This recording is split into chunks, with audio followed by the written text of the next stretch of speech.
ಅಧಿಕ ಮಾಸ ಅಂದರೆ ಏನು? ಅಧಿಕ ಜ್ಯೇಷ್ಠ ಮಾಸ. ಅಧಿಕ ಮಾಸದ ಆಚರಣೆ ಹೇಗಿರಬೇಕು? ಅಧಿಕ ಮಾಸದ ಆಚರಣೆಯ ಹಿಂದೆ ಇರತಕ್ಕಂತಹ ತತ್ವ ಏನು ಅಂತಕ್ಕಂಥದ್ದು ತಿಳಿದುಕೊಳ್ಳೋಣ. 3 ವರ್ಷಗಳಿಗೆ ಒಮ್ಮೆ ಒಂದು ಅಧಿಕ ಮಾಸ ಬರುತ್ತೆ. ಖಗೋಳದಲ್ಲಿ ಒಂದು ಹೊಂದಾಣಿಕೆಗೆ, ಅದು ಬೇರೆ ಪ್ರಶ್ನೆ, ಅದರ ಗೋಜಿಗೆ ಹೋಗೋದು ಬೇಡ. ಈ ಅಧಿಕ ಮಾಸಕ್ಕೆ ಶಾಸ್ತ್ರದಲ್ಲಿ ಪುರುಷೋತ್ತಮ ಮಾಸ ಅಂತ ಕರೀತಕ್ಕಂತಹ ಒಂದು ಪದ್ಧತಿಯು ಕೂಡ ಉಂಟು. ಬಹಳ ಉತ್ತಮವಾಗಿರ್ತಕ್ಕಂತಹ ಮಾಸ. ಅಧಿಕ ಅಂದ್ರೇನು? ಹೆಚ್ಚು ಅಂತ. ಒಂದು ಮಾಸ 2 ಸತಿ ಬರುತ್ತೆ.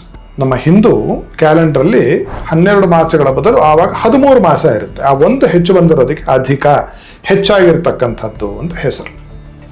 ಈ ಅಧಿಕ ಮಾಸದಲ್ಲಿ ಅಧಿಕಸ್ಯ ಅಧಿಕಂ ಫಲಂ ಅಂತ, ನೀವು ಏನು ಶುಭ ಕಾರ್ಯವನ್ನು, ಏನು ದಾನ ಧರ್ಮ, ತಪಸ್ಸು, ಜಪ, ತೀರ್ಥಯಾತ್ರೆ, ಸ್ನಾನ, ವ್ರತ, ಉಪವಾಸಾದಿಗಳನ್ನು ಮಾಡಿದಾಗ್ಯೂ ಅದು 1ಕ್ಕೆ 100ರಷ್ಟು 1000ದಷ್ಟು ಫಲವನ್ನು ಕೊಡುವುದರಿಂದ ಅದಕ್ಕೆ ಅಧಿಕ ಮಾಸ ಅಂತ ಹೇಳಿ ಕರೀತಾರೆ ಹಿಂದಿನವರು. ಈ ಅಧಿಕ ಮಾಸದಲ್ಲಿ ದಾನ ಧರ್ಮಾದಿಗಳಿಗೆ ಪ್ರಾಶಸ್ತ್ಯ ಇದೆ ಬಿಟ್ಟರೆ ಶುಭ ಕಾರ್ಯವನ್ನು ಮಾಡಲಿಕ್ಕೆ ಬರುವುದಿಲ್ಲ. ಶುಭ ಕಾರ್ಯ ಅಂದರೆ ಮದುವೆ, ಮುಂಜಿ, ಗೃಹ ಪ್ರವೇಶ, ನಾಮಕರಣ ಇಲ್ಲ, ಅದು ಒಪ್ಪೋದಿಲ್ಲ ಶಾಸ್ತ್ರ. 2 ಬರುತ್ತೆ. ಅಧಿಕ ಮಾಸ ಒಂದು, ಕ್ಷಯ ಮಾಸ ಅಂತ ಒಂದು. ಅಂದ್ರೆ ಏನಾಗುತ್ತೆ, ಒಂದು ಮಾಸವೇ ಇಲ್ದಂಗೆ ಆಗೋಗುತ್ತೆ.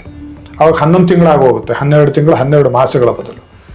ಅದಿಲ್ಲದೆ ಇರೋದಕ್ಕೆ ಮಾಡೋಕ್ಕೆ ಬರೋದಿಲ್ಲ. ಆದರೆ ಇರುವುದು ಹೆಚ್ಚಾದ್ದರಿಂದ ಮಾಡುವ ಒಂದು ಸಾಧ್ಯತೆ ಇರುವುದರಿಂದ ಅಲ್ಲಿ ಯಾವ ಶುಭ ಕಾರ್ಯವನ್ನು ಮಾಡುವುದಕ್ಕೆ ಶಾಸ್ತ್ರ ಒಪ್ಪುವುದಿಲ್ಲ, ಸಂಪ್ರದಾಯ ಒಪ್ಪುವುದಿಲ್ಲ. ಆದರೆ ದೇವತಾ ಕಾರ್ಯಗಳಿಗೆ, ದಾನ ಧರ್ಮಗಳಿಗೆ ಅತ್ಯಂತ ಶ್ರೇಯಸ್ಕರವಾಗಿರ್ತಕ್ಕಂತಹ ಮಾಸ ಅಂತ ಹೇಳಿ ಶಾಸ್ತ್ರಗಳು ಬಹಳ ಸುಸ್ಪಷ್ಟವಾಗಿ ಹೇಳುತ್ತೆ.